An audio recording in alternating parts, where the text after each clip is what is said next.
salam olahraga. Perkenalkan, nama saya Septin Sregar dari kelas PCKRB 2019. NIM saya 6193111004. Di sini saya akan memaparkan hasil PowerPoint yang sudah saya kerjakan mengenai sosiologi olahraga. Terima kasih. Nah, oke, baik. Jadi di video kali ini saya akan membahas mengenai tugas membuat opini terkait dampak, peran, atau fungsi olahraga dengan segala aspeknya dalam kehidupan masyarakat. Nah, yang pertama kita bahas itu apa itu pengertian masyarakat. Masyarakat dalam istilah bahasa Inggris adalah society yang berasal dari kata Latin atau socius yang berarti kawan atau teman.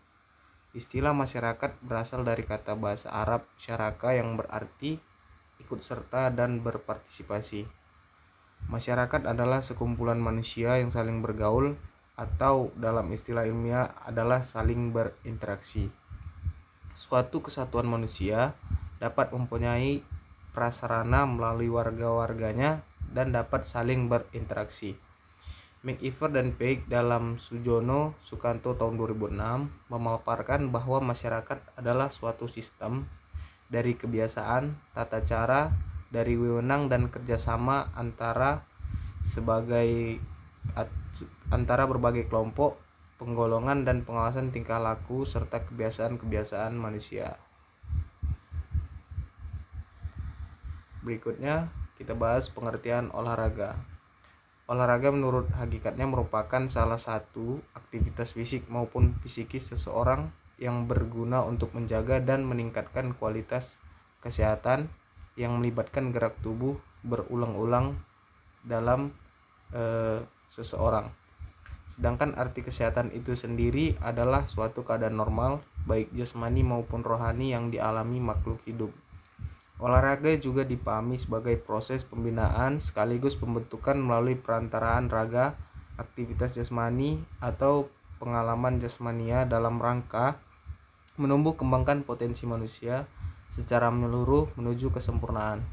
Secara umum, pengertian olahraga adalah sebagai salah satu aktivitas fisik maupun psikis seseorang yang berguna untuk menjaga dan meningkatkan kualitas kesehatan seseorang. Olahraga yang dalam bahasa asing disebut sport atau arti aslinya bersenang-senang. Ciri adalah aktivitas fisik berupa permainan dalam bentuk pertandingan ataupun perlombaan. Berikut ada 4 tingkatan olahraga dalam masyarakat, yaitu yang pertama, yang paling tinggi adalah olahraga tingkat tinggi atau olahraga prestasi, yakni pertandingan tingkat nasional dan internasional.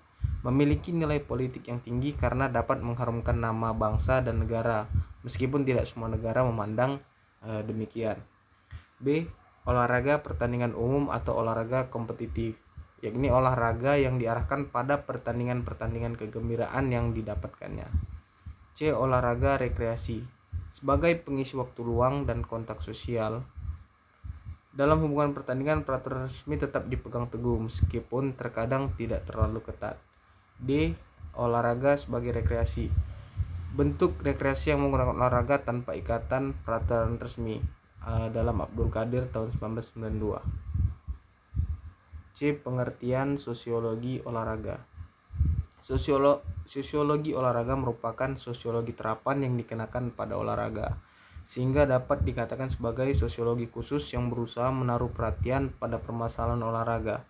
Sebagai ilmu terapan, sosiologi olahraga merupakan gabungan dari 2 disiplin ilmu, yaitu sosiologi dan olahraga, yang oleh Donald Chu disebut sebagai perpaduan antara sosiologi dan olahraga. Dalam hal ini, ilmu olahraga bersifat integratif, yaitu berusaha menerima dan mengkombinasikan secara selaras keberadaan ilmu lain untuk mengkaji permasalahan yang dihadapi. Sosiologi olahraga berupaya membahas perilaku sosial manusia, baik sebagai individu maupun kelompok, dalam situasi olahraga. Jadi artinya saat melakukan kegiatan olahraga, pada dasarnya manusia melakukan kegiatan sosial yang berupa interaksi sosial dengan manusia yang lainnya. D. Kebermaknaan olahraga dalam kehidupan masyarakat atau pandangan masyarakat terhadap olahraga. Pengembangan segenap potensi manusia dapat dilakukan dalam bentuk yang bermacam-macam di berbagai kesempatan. Salah satunya dapat melalui kegiatan olahraga. Saat ini pemerintah berupaya seoptimal mungkin mengembangkan dan mendudukkan olahraga supaya menjadi suatu kebutuhan bagi setiap orang. Himbauan untuk memasyarakatkan olahraga dan mengolahragakan masyarakat bertitik tolak dari pemikiran bahwa melalui olahragalah potensi yang dimiliki oleh manusia dapat dikembangkan. Melalui olahraga dapat terjadi perubahan sikap dan orientasi yang sejalan dengan perubahan itu. Dalam konteks ini, para pelaku olahraga menitik beratkan kepada keadilan dan kesetaraan. Dan dalam konteks yang lebih lanjut, para pelaku olahraga lebih menitik beratkan pada keterampilan pencapaian prestasi. Jadi dari penjelasan di atas, nampaklah bahwa olahraga telah menjadi komitmen bersama untuk diyakini sebagai salah satu instrumen dalam menciptakan tatanan dunia yang lebih baik di masa mendatang. Remember, the future is always beginning now. Pemasyarakatan dan pemasalan olahraga bertujuan untuk mendorong dan menggerakkan masyarakat agar masyarakat lebih memahami dan menghayati langsung hakikat dan manfaat olahraga sebagai kebutuhan hidup, khususnya olahraga yang bersifat 6M. Nah, apa itu 6M? Yang pertama mudah, murah, menarik, meriah, bermanfaat atau manfaat, dan massal. Sehubungan dengan itu, perlu adanya pemberian kesempatan seluas-luasnya kepada anggota masyarakat untuk melakukan kegiatan olahraga yang didukung oleh proses pemahaman, penyadaran, penghayatan terhadap arti, fungsi, manfaat, terlebih lagi pada nilai-nilai olahraga guna mengembangkan akhlak mulia dalam kehidupan manusia.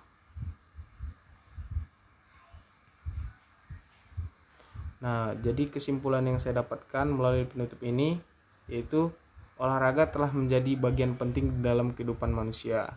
Saat ini olahraga telah berkembang di semua lapisan masyarakat sebagai bagian dari budaya manusia itu sendiri. Olahraga sendiri merupakan suatu aktivitas fisik yang dikenal sebagai kegiatan terbuka bagi semua orang sesuai dengan kemampuan, kesenangan, dan kesempatan tanpa membedakan hak, status, sosial, budaya, atau derajat di masyarakat. Olahraga bisa dijadikan sebagai kebutuhan selain makanan gizi seimbang. Tiada hari tanpa berolahraga akan menjadikan tubuh kita lebih sehat dan bugar. Dengan gemar berolahraga cenderung akan mencegah dari berbagai penyakit dan tentunya kehidupan akan semakin lebih sempurna. Olahraga seharusnya dan sudah selayaknya menjadi pilar keselarasan, keseimbangan hidup sehat dan harmonis. Olahraga sebagai penyangga pencapaian tujuan akhir dari olahraga mempengaruhi pencapaian pada kebugaran dan pendidikan anak bangsa yang berkarakter diperoleh dari pengembangan olahraga pendidikan, olahraga rekreasi, dan olahraga prestasi. Melalui olahraga, siapapun dapat meningkatkan kesempatan yang ideal untuk menyalurkan energi positif dalam lingkungan persaudaraan dan persahabatan untuk menciptakan persatuan yang sehat. Suasana yang akrab dan gembira menuju kehidupan serasi, selaras, dan seimbang untuk mencapai kebermaknaan hidup humanis yang sejati, yaitu kesejahteraan lahir dan batin. Mungkin itu saja pemaparan opini saya mengenai olahraga dalam kehidupan masyarakat. Mohon maaf bila ada kesalahan dan kekurangan dalam pengucapan. Sekian dan terima kasih.